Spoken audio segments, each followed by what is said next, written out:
Hey, what's up? This is Chris. We're here at New York Comic Con talking about Black Sails. Now, you guys had your panel last night. What was the reception like here? It was great. I think the hope was that we could tell a story that would be surprising and in its tone and in the approach to the world, and people seem to be responding that way. So it's exciting. Awesome. So let's set the stage. What era of pirates is this? What part of history are we talking about? It's the 17 teens in and around Nassau in the Bahamas, where the pirate problem got so severe that the English pulled the flag down and left, and so they were left to their own devices. So it is it's a frontier story. It's a story about these people who kind of have to rely on each other to figure out a way to survive it. So total lawlessness, or do they make their own sort of society? They survived somehow for a while, so it couldn't have been totally lawless. But I mean, there is nobody. There's no authority. The only thing holding it together is themselves, and either restraint or fear or whatever it took to keep people in line. Economic reality as well. I mean, Yeah. They had to make money. They had to fence their goods. So there's Eleanor Guthrie is like the economic hub of this island, and so that kind of creates some kind of control over these people. So tell me a little bit about your character, what you play, and sort of like your you don't have to tell me the whole course, but like what your path is. Yeah. Okay, so I play Captain Flint. He's the captain of the Walrus. And when we meet him at the beginning of the first episode, he has historically been the biggest earner on the island, and he has this fearsome reputation, him and his crew. But he's had a fallow period, and his crew are beginning to doubt him. And there's a character on board the ship who is vying to become captain.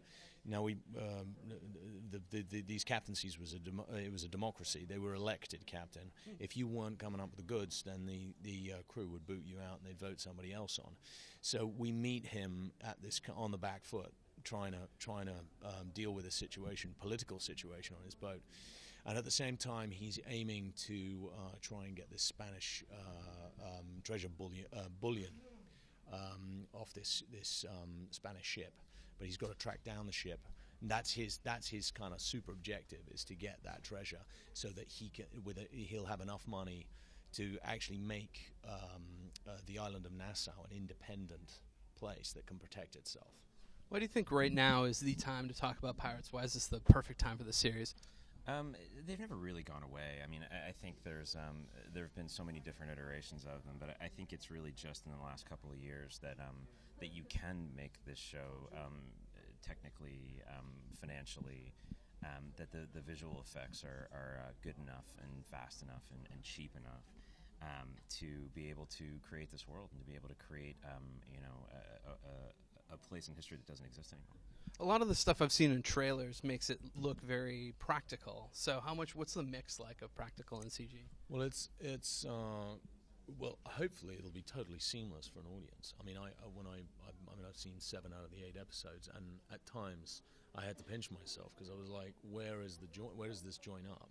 Because I really can't tell, and that's just great because it delivers visually. It creates this whole world that an audience can believe in and they can lose themselves in. I mean, it also gives it a kind of scope and an epic quality where it delivers the kind of, the adventure aspect of this thing. At the same time, it is centered around these real human beings, these characters, and a story that you want to watch. You want to find out what happens to these people. There's other scripted pirate shows happening simultaneously. How important is it that you're on cable and you're able to show more? When this show started into development, there were even more than there are now.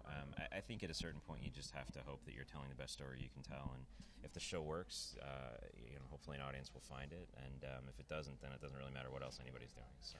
Well, we'll all be watching. Thanks a lot for talking, and keep it locked to IGN for more on New York Comic Con.